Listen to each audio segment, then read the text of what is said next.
con il solito Santo Privitera che se ne occupa, lui che presenta questo tipo di caratteristica, uno dei migliori a battere le rimesse laterali. L'anno scorso ha vinto il campionato con l'Anis. Intanto Giuliano si sblocca il punteggio al comunale di San Vito Lo Capo, segna Simone Giuliano.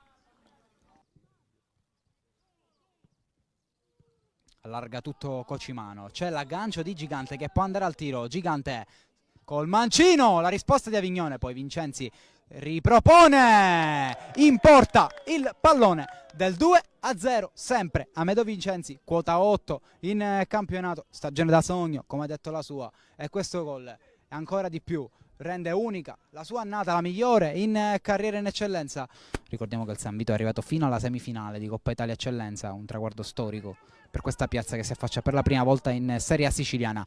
Cocimano davanti ad Avignone, ne aveva scartati due, ribatte Cicala, poi Maidana la mette in mezzo per Agudiak che deve solo appoggiare in porta il pallone del 3-0, il cross di Maidana, il gol di Agudiak, 3 con la maglia gelese, 14 in stagione per il Toro, per il centravanti argentino.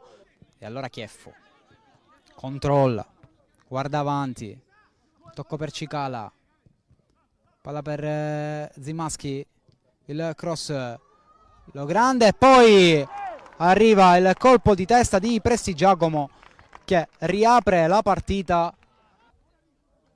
Guarda avanti, tocco per Privitera, in verticale, è buona per Savasta, davanti ad Avignone, lo salta, calcio di rigore e stavolta penso che lo andrà a tirare lui stesso, Luca Savasta. Parte Savasta con il destro, spiazzata Avignone, 4-1 per il Gela, torna a segnare Luca Savasta che sale a quota 8 centri in stagione.